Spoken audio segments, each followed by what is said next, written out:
guys, Jamarcus Gaston here with another show. We're here for Extreme Achievers, a program where we honor young people who are doing great things in our community. We're here at Vodemar McMillan Park in Spartanburg, where we're here with some special students that are running for track, but they're more interested in helping others. And Paige, you're here to tell me about it. Tell me about the program that they're doing here today. Well, this is a service project that our students decided to do. They are collecting shoes to give to Samaritan's Feet, and they will distribute those shoes, Samaritan's Feet, to people all across the world who don't have shoes.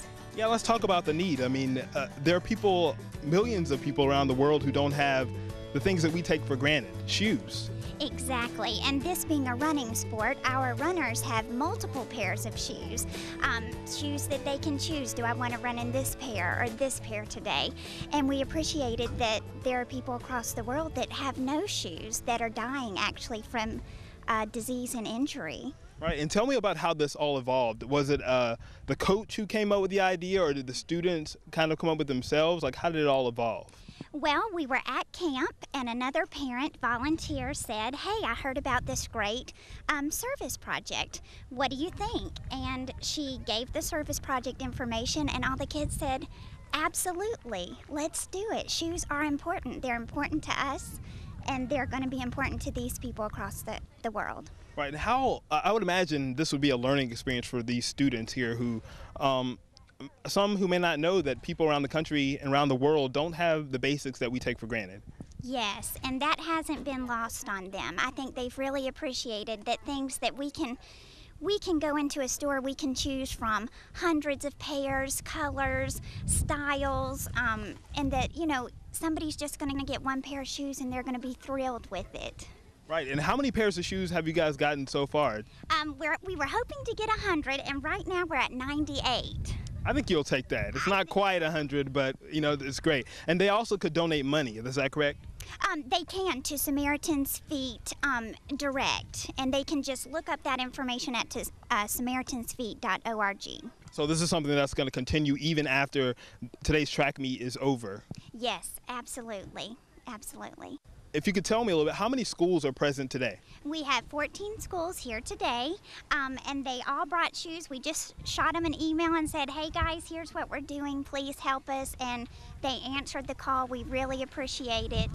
I mean, we're just thrilled with the response. Yeah, and tell me a little bit about the enthusiasm from these students. I mean, these teams come in and, you know, I mean, a lot of times the charity things get kind of pushed down to the bottom of the list, and there's like, I want to run, especially with track where it's competitive.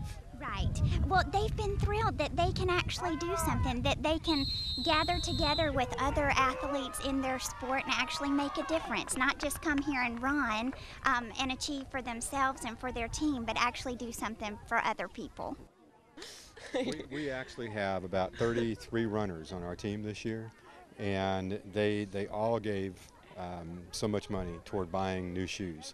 And then we had a couple of businesses, a Walmart and Fleet Feet in Greenville, that donated shoes and socks as well. So, so they all pitched in to buy new shoes for today. And did you guys, after this event's over and you know, the collection continues online on the websites and stuff like that, do you guys plan to keep on doing that?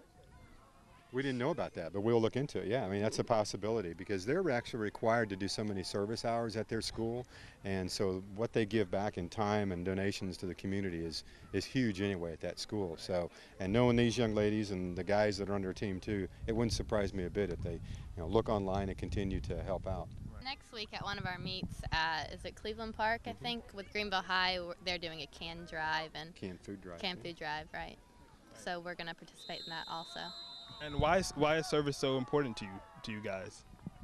Well, I mean, it's just good to help the community and help those less fortunate than us, and we really need to. I mean, we're so fortunate to have what we have, and we just need to spread it around and share it.